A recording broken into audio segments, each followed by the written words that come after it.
हैं तो हमारे बच्चे स्वस्थ हों, तंदुरुस्त हों, बहुत अच्छे मेधावी हों, उनके जीवन में इंटेलिजेंसी हमेशा रहे, IQ उनका बहुत अच्छा रहे, समाज का काम अच्छा करें।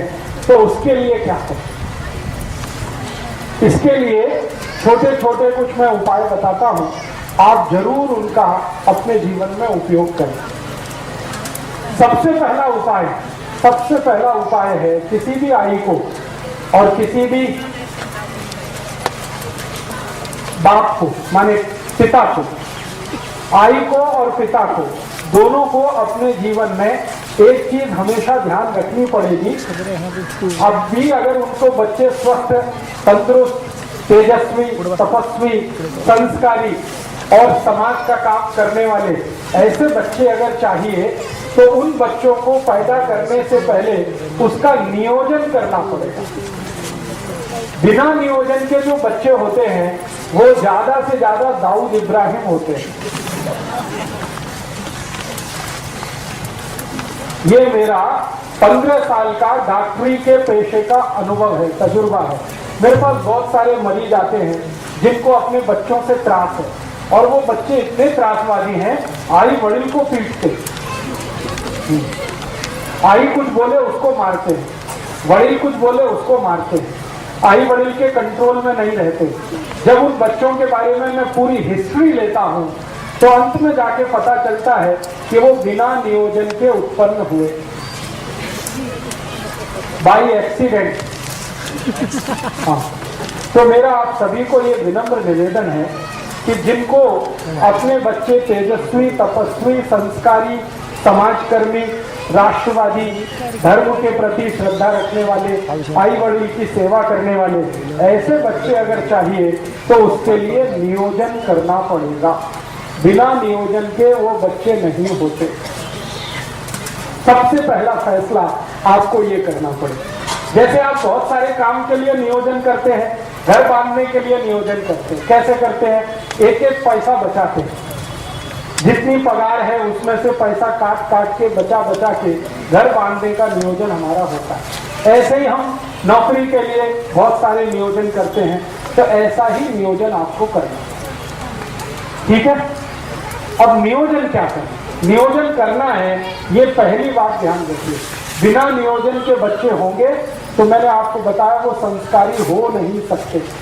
और आज के समय में दुख और दुर्दैव की स्थिति ऐसी ही है कि ज्यादा बच्चे बिना नियोजन के ही हो रहे हैं। इसलिए आई वड़िल भी परेशान है, समाज उनसे परेशान है, देश भी उनसे परेशान है। ये त्रासवादी, आतंकवादी, देशद्रोही, ये सब हमारे ही अपने बीच के बच्चे हैं।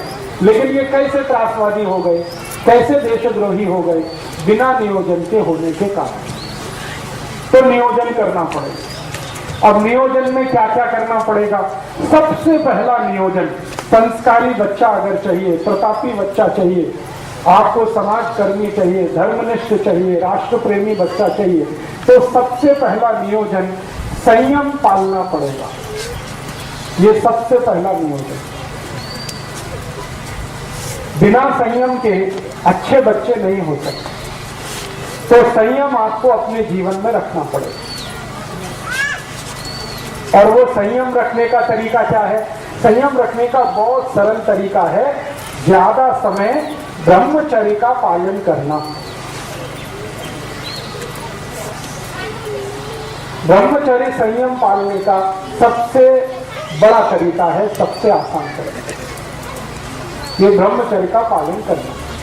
अभी मेरा जो फिजियोलॉजी और एनाटॉमी का अभ्यास है, विज्ञान का जो अभ्यास है, उस अभ्यास के हिसाब से मैं एक जानकारी देना चाहता हूँ। इस जानकारी को आप गंभीरता से सुने, स्वीकार करें। स्त्री के लिए संयम पालना बहुत आसान है, पुरुष के लिए नहीं। माने क्या है, ब्रह्मचर्य का पालन किसी स्त्री को करना हो तो वो बहुत आसानी से कर सकती है, पुरुष के लिए ये संभव नहीं होता। क्यों? इसलिए कि ईश्वर ने स्त्री का शरीर ऐसा बनाया है जो पुरुष से ज्यादा अच्छा है क्वालिटी में। कुछ ऐसे हार्मोन्स हैं, कुछ ऐसे केमिकल्स हैं जो स्त्री शरीर में ही है, पुरुष शरीर में नहीं है।